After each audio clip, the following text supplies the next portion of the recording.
आज के सभी दर्शकों को मेरा नमस्कार। मैं डॉक्टर अखिलेश कुमार, वर्तमान महावीर खुला विश्वविद्यालय कोटा, आप सभी का हार्दिक स्वागत करता हूं, अभिनंदन करता हूं इस सत्र में। आज हम आपके सामने उपस्थित हुए हैं एक बहुत ही दिलचस्प टॉपिक लेकर के। जैसा कि आप सभी जानते हैं कि पिछले लगभग 1 वर्ष से कोविड-19 का दौर चल रहा है और कोविड-19 ने सबसे ज़्यादा अगर किसी को प्रभावित किया है तो वो है स्वास्थ्य सेक्टर और शिक्षा सेक्टर। बच्चों के स्कूल पिछले 1 साल से लगभग लगातार बंद चल रहे हैं और ऐसे में ऑनलाइन लर्निंग ने बड़ी महत्वपूर्ण भूमिका निभाई है बच्चों के, विद्यार्थियों की शिक्षा को सतत रखने में, जारी रखने में।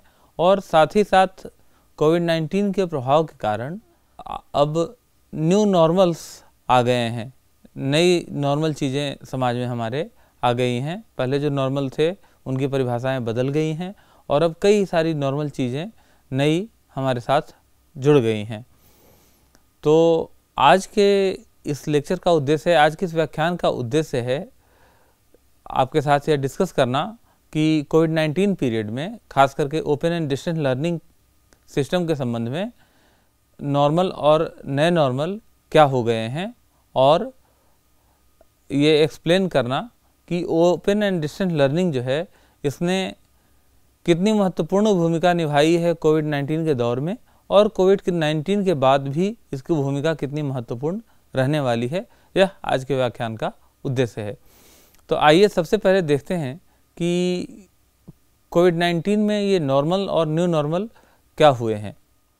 जब कोविड-19 का दौर नहीं था, ज़्यादा पुराना नहीं, हम कोविड-19 के आने से पहले मतलब लगभग 1-1.5 साल पहले की बात करें तो हमारा पूरा समाज, हमारे सारे शिक्षाविद चिंतित थे कि बच्चे जो है वो सामाजिक रूप से एक दूसरे से दूर होते जा रहे हैं, एक दूसरे के साथ खेलने नहीं जाते, एक दूसरे से फिजिकली मिलते नहीं हैं, इस वजह से वो सामाजिक गुण सीख नहीं पा रहे हैं। और यह ज़रूरी माना जा रहा था कि बच्चे एक दूसरे के साथ रहें, एक दूसरे के साथ खेलें, एक दूसरे के साथ जुड़ें, एक दूसरे के साथ प्यार जताएं। लेकिन जैसे ही कोविड-19 आया, कोविड-19 के आने के बाद नया शब्द सोशल डिस्टेंसिंग आया। हालांकि सोशल डिस्टेंसिंग शब्द अपने आप में शायद कहीं गलत है, यह सोशल डिस्टेंसिंग को डिनोट नहीं करता बल्कि फिजिकल डिस्टेंसिंग को डिनोट करता है। लेकिन चूंकि पॉपुलर वर्ड है इसलिए हम भी इस सोशल डिस्टेंसिंग शब्द के साथ ही चलेंगे। तो जब कोविड-19 आया तो कोविड-19 के समय और उसके बाद सोशल डिस्टेंसिंग मेंटेन करना अनिवार्य कर दिया गया।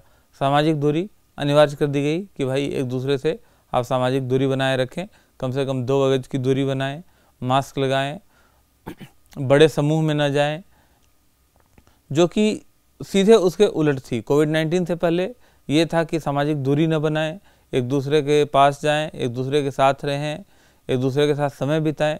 जबकि पोस्ट कोविड-19 पीरियड में सोशल डिस्टेंसिंग जो है वो अब न्यू नॉर्मल है, सामाजिक दूरी बना करके रखना। अगर कोविड-19 के पहले की बात करें तो शिक्षाविद बहुत चिंतित थे कि सोशल मीडिया जो है, फेसबुक, ट्विटर, इंस्टाग्राम, ये बहुत ही नेगेटिवली प्रभावित कर रहा है बच्चों की शिक्षा को और बच्चे जो है इन्हीं में उलझे रहते हैं, फेसबुक में, ट्विटर में, इंस्टाग्राम में, व्हाट्सएप में, और पढ़ाई लिखाई से धीरे धीरे दूर होते जा रहे हैं। इवन समाज से भी दूर होते जा रहे हैं। घर के पास कौन रहता है उनको ये नहीं पता, लेकिन फेसबुक पे उनके लाखों फ्रेंड हैं। ये बड़ी चिंता का विषय था कि सोशल मीडिया का बहुत नेगेटिव इफेक्ट बच्चों पे पड़ रहा है। कोविड-19 आया, कोविड-19 ने ये परिभाषा ही बदल दी और कोविड-19 ने सिखाया कि आप सोशल डिस्टेंसिंग मेंटेन करें और आप जितना हो सके एक दूसरे के टच में सोशल मीडिया के थ्रू रहें, चाहे वो फेसबुक हो, चाहे वो इंस्टाग्राम हो, चाहे वो ट्विटर हो, चाहे वो व्हाट्सएप हो। मगर पोस्ट कोविड-19 पीरियड में जो लोग प्री कोविड-19 पीरियड में यह कहते थे कि सोशल मीडिया का सोसाइटी पर बहुत नेगेटिव इम्पैक्ट पड़ रहा है, वही लोग कोविड-19 और पोस्ट कोविड-19 के पीरियड में कहने लगे कि सोशल मीडिया तो लाइफ सेविंग है, क्योंकि सोशल मीडिया का यूज करके अगर आप किसी के संपर्क में रहेंगे तो कोरोना होने का खतरा बिल्कुल भी नहीं है। जबकि अगर किसी के फिजिकल टच में रहेंगे तो कोरोना का खतरा ज़्यादा है। आगे बढ़ते हैं थोड़ा और कि प्री कोविड-19 इरा में जब कोविड-19 नहीं आया था तो बड़े ज़ोर शोर से ये बात फैलाई जा रही थी कि फेस टू फेस एजुकेशन हमेशा अच्छा होता है। और हालांकि हमारा कानून फेस टू फेस एजुकेशन और ओपन एंड डिस्टेंस लर्निंग दोनों को बराबर मान्यता देता है, लेकिन प्रायोगिक रूप से या वास्तव में ऐसा नहीं था। वास्तव में ये माना जाता था कि ओपन एंड डिस्टेंस लर्निंग जो है वो उसकी क्वालिटी उतनी अच्छी नहीं होती जितनी अच्छी फेस टू फेस एजुकेशन की होती है। लेकिन कोविड-19 ने ये धारणा ही बदल दी। कोविड-19 ने बताया कि फेस टू फेस एजुकेशन अगर आप लेने जाते हैं तो वहाँ पे कोरोना का भी खतरा है, लेकिन अगर ICT टूल्स का, modern information and communication technology tool का प्रयोग करते हुए ओपन एंड डिस्टेंस एजुकेशन से अगर आप जुड़ते हैं तो आपको कोविड-19 का खतरा भी नहीं है, जीवन का भी खतरा नहीं है और आप अपनी पढ़ाई को भी कंटिन्यू कर सकते हैं। तो open and distance learning is now new normal during covid period and during post covid period. इसके अलावा और भी देखें कि जितने भी लोग थे सब कहते थे कि सोशल मीडिया पे तो आदमी सिर्फ गॉसिप करता है, सोशल मीडिया पे तो अनावश्यक जोक शेयर होते हैं, अनावश्यक फोटोग्राफ शेयर होते हैं, सोशल मीडिया पर आदमी समय बर्बाद करता है, बच्चे का जो पढ़ने का समय है वो भी वो सोशल मीडिया पर बर्बाद कर देता है और उसके कम मार्क्स आ रहे हैं। लेकिन कोविड-19 ने ये पूरी धारणा ये भी बदल दी। कोविड-19 ने कहा कि नहीं, सोशल मीडिया जो है न केवल लाइफ सेविंग है बल्कि सोशल मीडिया का इफ़ेक्टिव प्रयोग जो है वो लर्निंग और टीचिंग में किया जा सकता है। और पूरी दुनिया ने देखा कोविड-19 पीरियड में कि ICT टूल्स जो है उनकी ताकत क्या है, उनकी शक्ति क्या है, खास करके शिक्षा प्रदान करने में। और कोविड-19 का पीरियड एक ऐसा पीरियड था जब पूरी शिक्षा सोशल मीडिया और ICT टूल्स पर आधारित हो गई थी और नए नए मॉडल खोजे जा रहे थे जिसके थ्रू बच्चों को शिक्षा प्रदान की जा सके। क्योंकि स्कूल, कॉलेज, यूनिवर्सिटीज सब कोविड-19 के स्प्रेड के कारण पूरे विश्व में बंद थे और पूरे विश्व ने ये अनुभव किया कि ICT टूल्स की ताकत क्या है। पूरे विश्व ने कई प्रयोग किए, हालांकि इससे पहले भी वेब कॉन्फ्रेंसेज आयोजित होते थे, लेकिन कोविड-19 के पीरियड में सबसे ज़्यादा आयोजित किए गए और पाया गया कि ये सारे जो है वेब कॉन्फ्रेंसेज वगैरह कॉस्ट इफ़ेक्टिव हैं। जितने ICT tool based learning system हैं वो न केवल कॉस्ट इफ़ेक्टिव हैं बल्कि लाइफ सेविंग भी हैं और विभिन्न कोविड जैसी बीमारियों के स्प्रेड को भी रोकती हैं। तो ये अब न्यू नॉर्मल हो गए हैं ICT टूल्स और ICT टूल्स बेस्ड एजुकेशन, जो कि प्रकारांतर से ODL के, ओपन एंड डिस्टेंस लर्निंग के ही एक पार्ट है। कोविड-19 का पीरियड जो था उससे पहले ये माना जाता था कि कॉन्फ्रेंसेज जो है वो बेटर होता है। आप कॉन्फ्रेंसेज में अगर जाते हैं तो आपको बहुत कुछ सीखने को मिलता है, आपकी फील्ड में नया क्या चल रहा है ये सीखने को मिलता है, ये जानने को मिलता है, अपने फील्ड के लोगों से मिलने का मौका मिलता है, आप वैश्विक स्तर के विकास को समझ सकते हैं। लेकिन कोविड-19 ने इस धारणा को भी बदल दिया। कोविड-19 ने इस धारणा को बदल दिया और साबित कर दिया कि फेस टू फेस कॉन्फ्रेंसेज से वेब कॉन्फ्रेंसेज ज़्यादा बेटर हैं।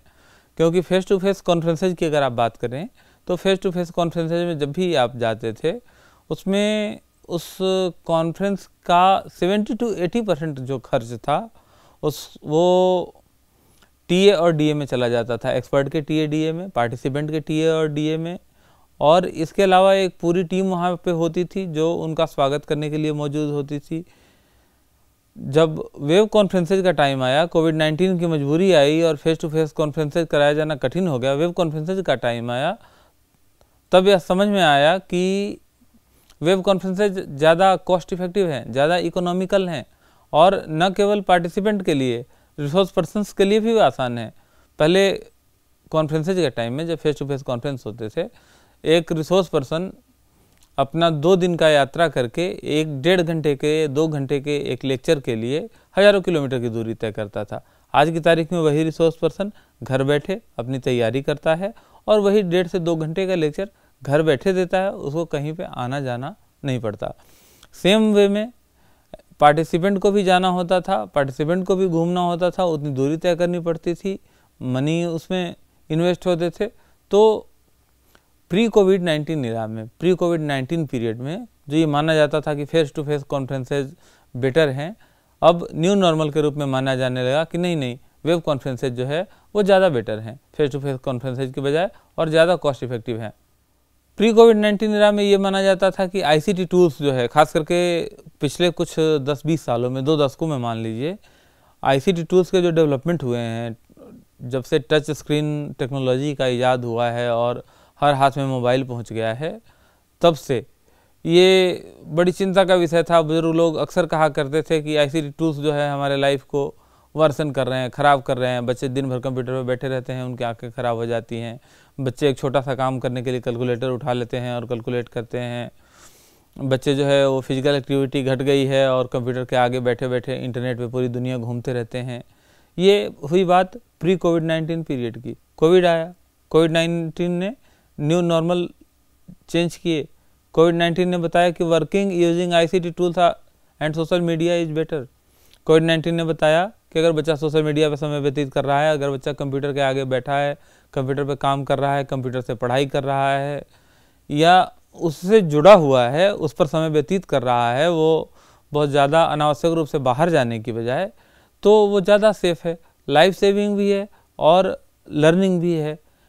इसलिए अब ये न्यू नॉर्मल है कि आईसीटी टूल का यूज करते हुए अगर आप काम करते हैं तो आप एक अच्छे वर्कर हो सकते हैं और आपकी लाइफ भी सेफ रहेगी। आज की तारीख में हमने देखा कि कोविड-19 पेंडेमिक ने ओपन एंड डिस्टेंस लर्निंग को बहुत महत्वपूर्ण स्थान दिलाया है और कोविड-19 पेंडेमिक के दौर में हम सब ने जाना कि ओपन एंड डिस्टेंस लर्निंग का महत्व क्या है। साथ ही कोविड-19 के पीरियड में हमने इंफॉर्मेशन एंड कम्युनिकेशन टेक्नोलॉजी के जो टूल्स थे उन सब का प्रभाव भी जाना कि वो कितने प्रभावी हैं, कितने उपयोगी हैं और उनका प्रयोग करके आदमी कितना आगे जा सकता है। साथ ही हमने ये देखा कि कोविड-19 से पहले जो चीज़ें नॉर्मल नहीं थीं वो कोविड-19 के बाद कुछ चीज़ें नॉर्मल मानी जाने लगी हैं, जैसे सोशल मीडिया का अत्यधिक यूज, कंप्यूटर का, आईसीटी का अत्यधिक यूज, ओडीएल की गुणवत्ता इत्यादि इत्यादि। तो आज के लिए इतना ही। आगे के स्लाइड्स पर कुछ स्वमूल्यांकन प्रश्न दिए हुए हैं जिनको आप हल करें और जानें कि आपने आज क्या क्या सीखा।